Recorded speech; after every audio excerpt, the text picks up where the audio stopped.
Bonjour, je m'appelle Géraldine Masson, je suis directrice de recherche au CNRS à l'Institut de chimie des substances naturelles où je dirige l'équipe Power pour photocatalyse et organocatalyse avec une réactivité efficace. Mes recherches sont dans le domaine de la chimie organique, autrement dit la chimie du carbone.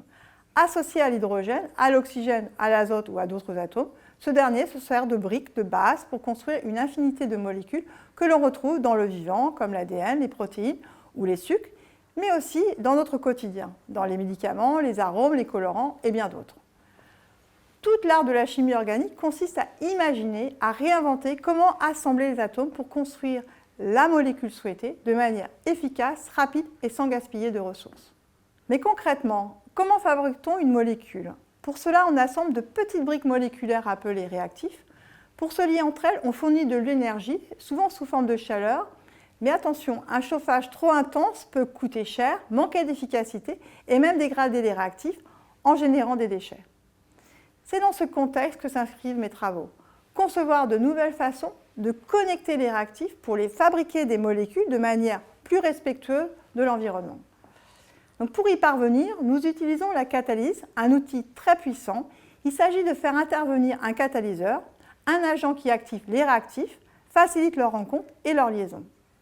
Ainsi, les réactions se déroulent dans des conditions douces et mieux contrôlées, en consommant moins d'énergie et en réduisant l'impact sur la planète.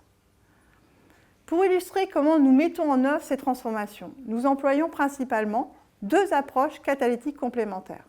Donc, la première approche que nous utilisons s'appelle l'organocatalyse asymétrique. Elle repose sur de petites molécules organiques, les organocatalyseurs, qui guident l'assemblage des atomes afin de former des molécules chirales bien définies. Une molécule chirale existe sous deux formes non superposables appelées énantiomères, comparables à une main droite et à une main gauche. Il est essentiel de produire un seul énantiomère car les deux ne se comportent pas de la même façon. L'un peut agir efficacement comme médicament, tandis que l'autre peut être moins actif, voire toxique. En choisissant soigneusement l'organocatalyseur, nous contrôlons l'énantiomère voulu et garantissons l'activité recherchée de la molécule. La deuxième approche que nous employons est la catalyse photoredox. Elle exploite la lumière visible, comme celle du soleil, pour initier des réactions chimiques. La lumière excite le catalyseur qui emmagasine de l'énergie et la transmet ensuite aux réactifs pour les aider à s'assembler. Cette méthode nous permet de réaliser des transformations dans des conditions douces, tout en tirant parti d'une énergie à la fois abondante et bon marché. Ces travaux, menés au sein de notre groupe, nous ont conduit à collaborer avec l'industrie, en particulier avec le secteur pharmaceutique. C'est dans ce cadre qu'a été créé le laboratoire commun HIT4, un partenariat entre le CNRS et l'entreprise Séquence, dont l'objectif est de développer des méthodes catalytiques performantes et durables pour produire à moindre coût des principes actifs présents dans les médicaments en s'appuyant sur une plateforme d'expérimentation à haut débit.